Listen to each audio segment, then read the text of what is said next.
Republicans in Iowa just passed a child labor bill, and they did it in the dead of night. But let me give you the details on this. According to WHO 13, the Iowa legislative session opened at 3:36 a.m. And the vote on SF 542, that is the pro-child labor bill, happened at 4:52 a.m.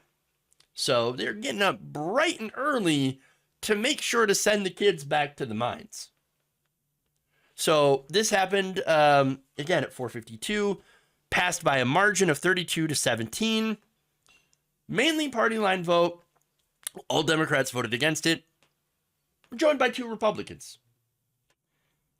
Now, the bill itself would allow 14-year-olds to work 6-hour night shifts, allows 15-year-olds to work in plants and assembly lines, moving items up to 50 pounds, and allows 16 and 17-year-olds to serve alcohol.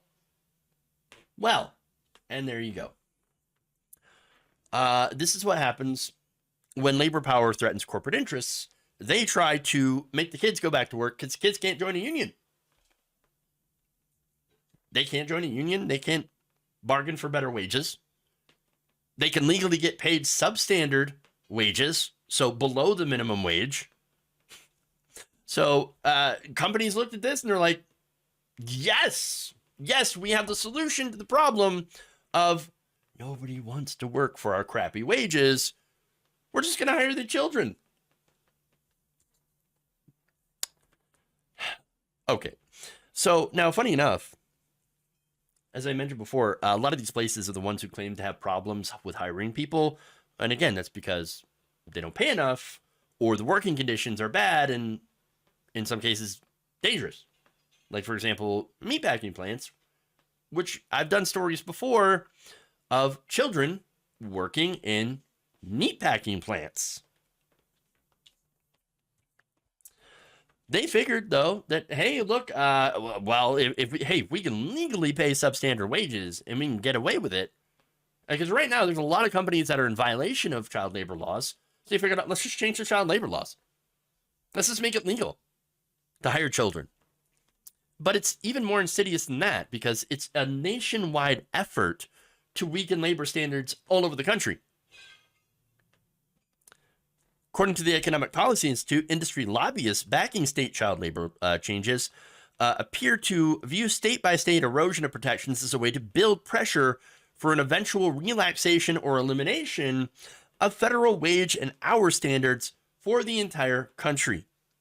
Legalizing forms of child labor, long considered to be hazardous or exploitative, and expanding the pool of low-wage labor available to employers in industries ranging from restaurants and retail to construction, logistics, and manufacturing. All the places that have been criticized for being dangerous and not paying enough. So that's the plan. Oh, hey, let's just, instead of paying more, because we can afford it, you have corporations that are sitting on $2 trillion worth of cash that have been sending overseas and don't pay enough in taxes while we get just raked over the coals when it comes to taxes. They get all that money to be able to actually, pay living wages, higher wages, and, fix up their equipments. But what do they do instead? Stock buybacks. And now lobby to loosen child labor laws so they can hire children. So one of the Democrats who voted against this is Senator Janice Weiner, who said this: "I wouldn't want my granddaughter serving alcohol or getting an exception to do hazardous work in the name of workplace learning." Oh, you sweet summer child. You think it's in the name of workplace learning? No. But then adds, a workplace accident can happen in the blink of an eye. It takes mere seconds for a red iron beam to fall. Iowans should not be putting our kids, and they are kids, in dangerous situations. Now, Republicans, they have a hilarious excuse. I mean, it's almost comical what they're saying, okay? They said, with this bill, we are strengthening and providing protections to our youth. No, that's literally the opposite of what you're doing. What? No. Then this is Senator Adrian Dickey. They said, we're not forcing them into slave labor.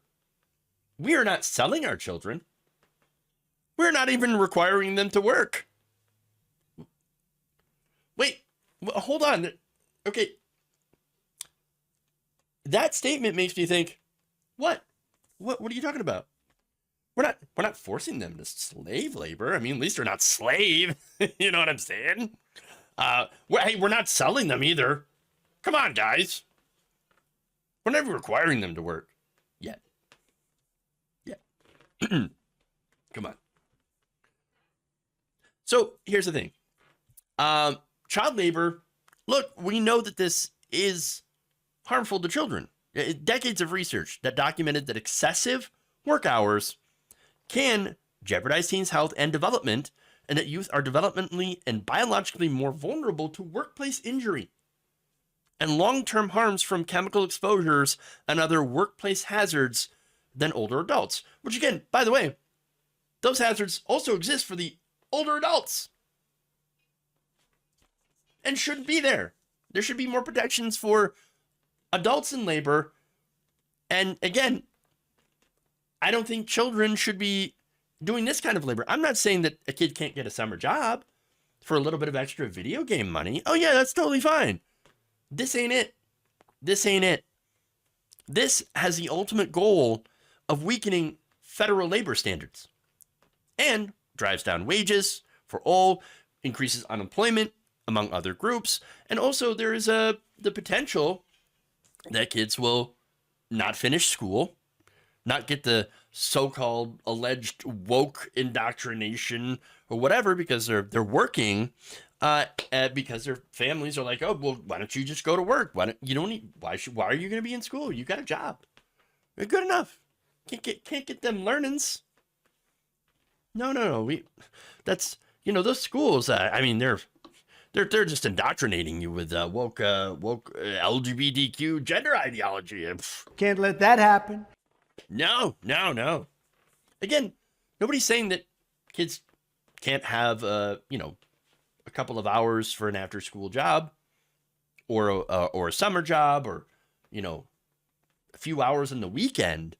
This is not that. This is excessive, and it's putting them in, again, dangerous situations that are not going to help them, that are not going to benefit them in their futures. There's only one type of person that benefits from this, and that's a shareholder. And that's what's going on here. Research found that excessive youth work hours jeopardize kids' economic futures, especially when they end up as young adults that drop out of school to work, because they end up having the lowest earnings and highest unemployment rates of all workers.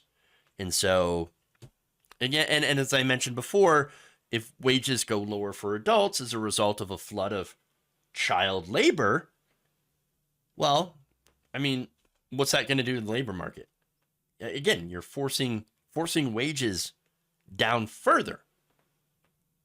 It's going to have a huge negative impact when it comes to, the average working class person.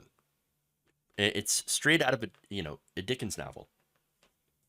Now, there's one last piece of information I want to share with you, and that is the fact that, again, we have had violations of child labor laws and proposals to roll back those labor protections that have been on the rise. The number of minors, for example, employed in violation of child labor laws had increased by 37% in the last year alone. Well, as a result, at least 10 states have introduced or passed laws that rolled back those child labor protections. So I guess, what are you talking about? Child labor violations? No, we're just not going to make it illegal anymore. And the child labor violations magically go away.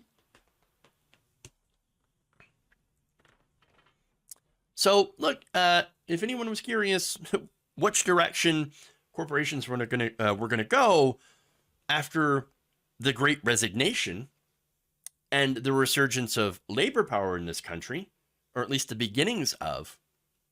I mean, we'd hope that maybe we're gonna raise wages and we're gonna start, allowing more people to collectively bargain. No.